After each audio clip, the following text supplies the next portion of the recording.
a descendu notre laurier du chalet, hein, 1200 mètres, encore beau vert. Il lui reste encore quelques petits bourgeons là. Mais bien sûr qu'en altitude, il ne tiendrait pas le coup. Et même ici, il faut être vraiment au bord d'un lac pour qu'on puisse mettre le laurier en pleine terre, dans un endroit protégé où il y aurait très peu de chances qu'il gèle complètement. Dès qu'il est en pot et dans la plupart du reste du pays, on va protéger en fait ces plantes-là, qui sont en fait des plantes d'origine méditerranéenne, voire asiatique. Hein. Là, on a quelques petites olives, là, on a un palmier camérops, on a le laurier, et puis on a même l'eucalyptus guenillé, qui peut tenir en pleine terre aussi. Toutes ces plantes pourraient tenir en pleine terre au bord du lac. Ailleurs, il faut les protéger. Alors, protéger nos plantes méditerranéennes en pot, c'est deux choses. Il y a la partie des racines qui sont dans le pot, et puis il y a la partie aérienne. Là, on va s'occuper en fait de la partie du pot. On va utiliser de la feutrine, on peut avoir un géotextile, une couverture, tout ce que vous pouvez avoir chez vous. Et en fait, l'idée, c'est d'entourer simplement le pot.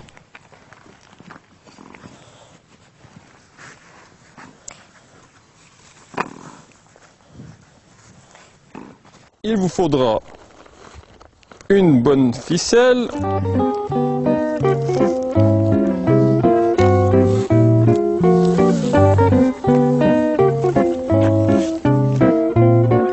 Une paire de ciseaux. On peut faire que ça se croise un peu. On peut le faire revenir un tout petit peu à l'intérieur du pot. Mais de telle manière qu'on puisse quand même voir et toucher la terre. Parce que ça sera important justement pendant toute cette période d'hiver. Même protégé, il faudra conserver l'humidité. Ensuite, pour la partie aérienne, en fait, on va faire une petite serre par-dessus la plante. L'idéal, c'est d'avoir ou bien des noisetiers ou bien du tuteur en bambou, de telle manière qu'on peut lui ménager un petit volume.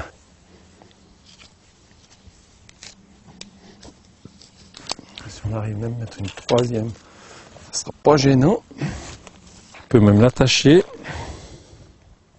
comme si on faisait une petite poupée.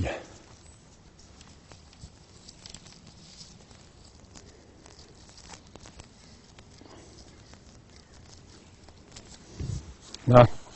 Il n'y a rien à tailler, on met la plante telle qu'elle.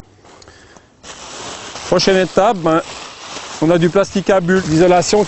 L'idéal dans le plastique à bulles, c'est que bien sûr c'est des alvéoles qui sont remplis d'air, et donc il y a un coefficient d'isolation qui est intéressant.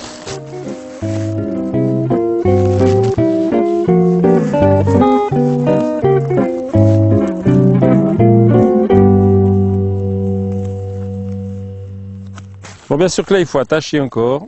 Mais on va attacher de telle manière aussi qu'il faut qu'on puisse passer sa main dedans pour pouvoir contrôler l'humidité du terreau. Pendant tout l'hiver, il faudra en tenir compte et arroser si nécessaire. Donc, je dirais, ce qui est important là, hein, on peut glisser sa main, on peut même sortir le terreau. Je vois que c'est encore humide, pas besoin d'arroser.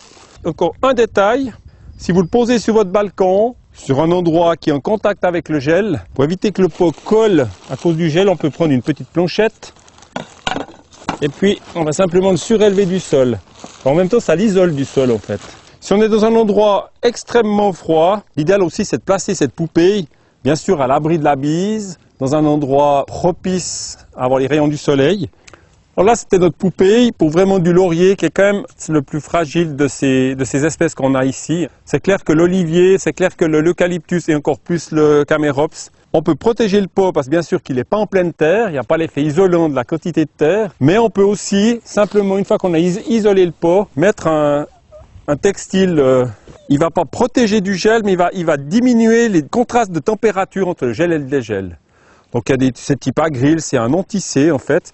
Et le fait, c'est simplement d'enrubaner le feuillage dans ce textile. Et puis l'avantage, c'est que justement, l'air passe à travers. Pendant la nuit, ça gèle et vous avez le soleil qui arrive dessus. Et c'est ce contraste entre l'arrivée du soleil sur la feuille avec le gel qui produit des dégâts. Donc c'est vrai qu'avec le textile, on diminue ce contraste en fait. Voilà, il ne reste plus qu'à aller les mettre en place. Et puis si tout va bien, on pourra peut-être même, il y a 2-3 petites olives là, les faire dégorger et puis les manger.